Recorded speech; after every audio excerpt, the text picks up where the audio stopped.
So that was our guest, Elizabeth Rubin, who you heard there. You just heard, she said 2 plane loads of those waiting in the Mazar-e-Sharif airport have visas to travel to Albania, where they'll be processed. Now, Albania has agreed to temporarily house about 4,000 Afghans. And I'm joined now by Albania's Prime Minister, Edi Rama.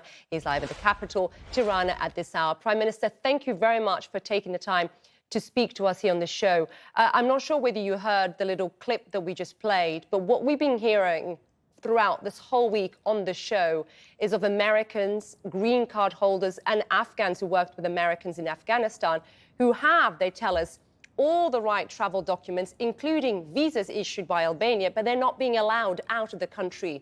Can you explain to us or help us understand why they can't get out?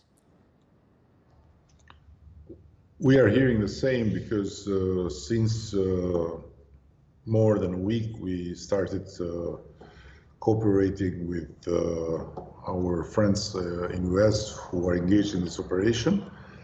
And every day there is something new that break the hope. And really, I cannot say more about this because nobody can understand where is really the problem. Maybe it's the Taliban's game, maybe it's lack of coordination with authorities in US, but I cannot speculate about it. So is your understanding, Prime Minister, that those that have all the travel documents, including visas issued by Albania, are going to the airport, but they're not being allowed through? Is that because the Taliban are not allowing them through, or because the US is not communicating with the Taliban and not letting them through? Where is it? Where's the lack of communication here? I can tell that we have done for these people exactly the same we have done for the others that have already arrived or we are waiting to arrive.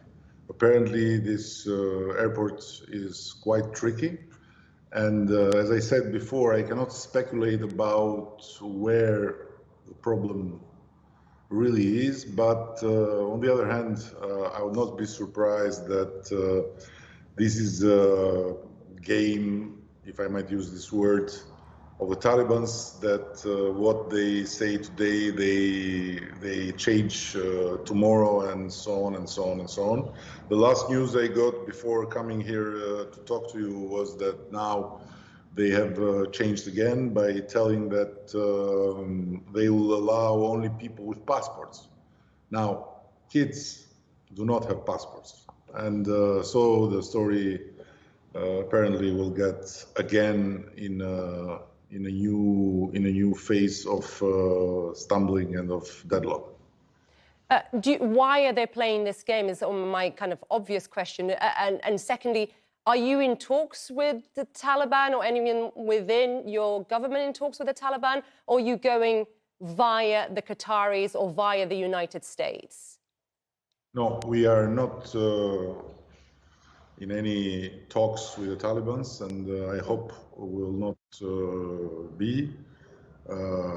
Who should talk to them, of course, should have all the power to talk to them and should have all the leverage, and I believe this is the US government. What we are doing is we are in permanent contact with our friends on the US side that are engaged with this very human and very honorable initiative to save the life of these vulnerable people, among which there are American citizens. And somehow it's disturbing, to not say embarrassing, that American citizens cannot get out of this country and at our airport. But again, I don't know more than that. I don't want to speculate, and I tend to believe that this is a game from within Afghanistan, and this is not about lack of will or whatever from any other side. So perhaps a political game is what you're hinting at, Prime Minister. You sound frustrated. How frustrated are you by all of this?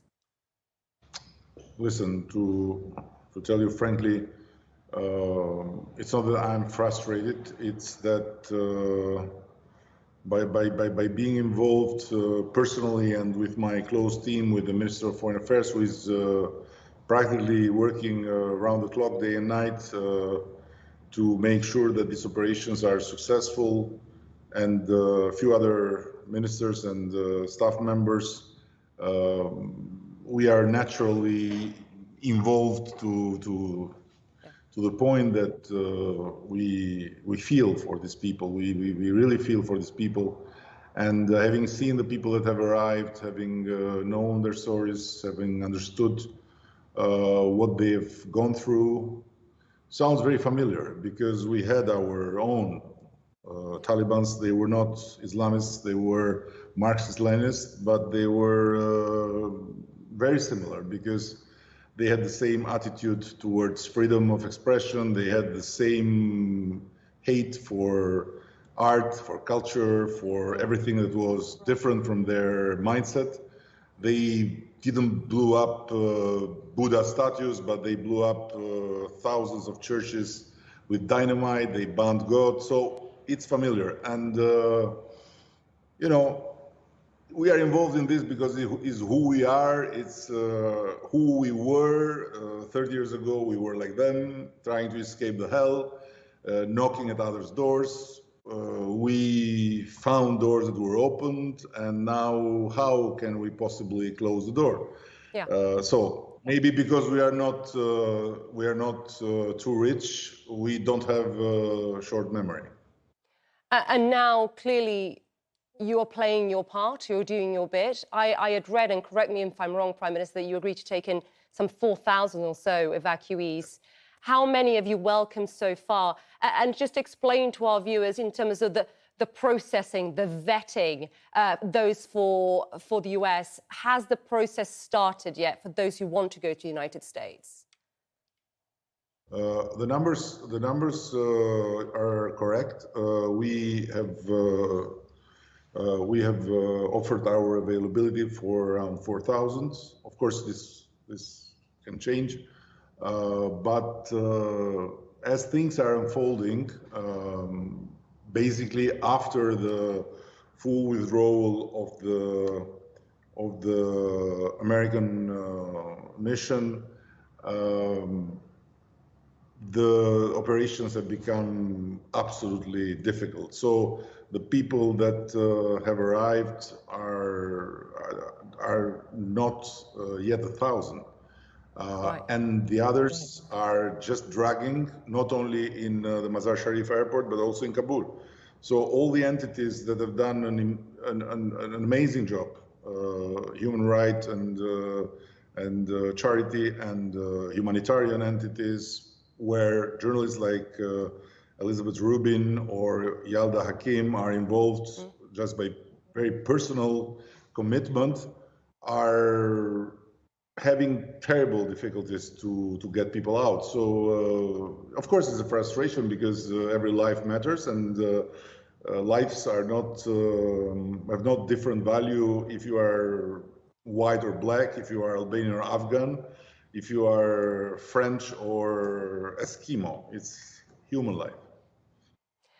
Prime Minister, thank you very much for taking the time to speak to us. Do keep us posted on your efforts, of course, to get more people, more evacuees flying into Albania. Do keep us posted on how that goes. Thank you very much. The Albanian Prime Minister, Edi Rama. Thank you, sir.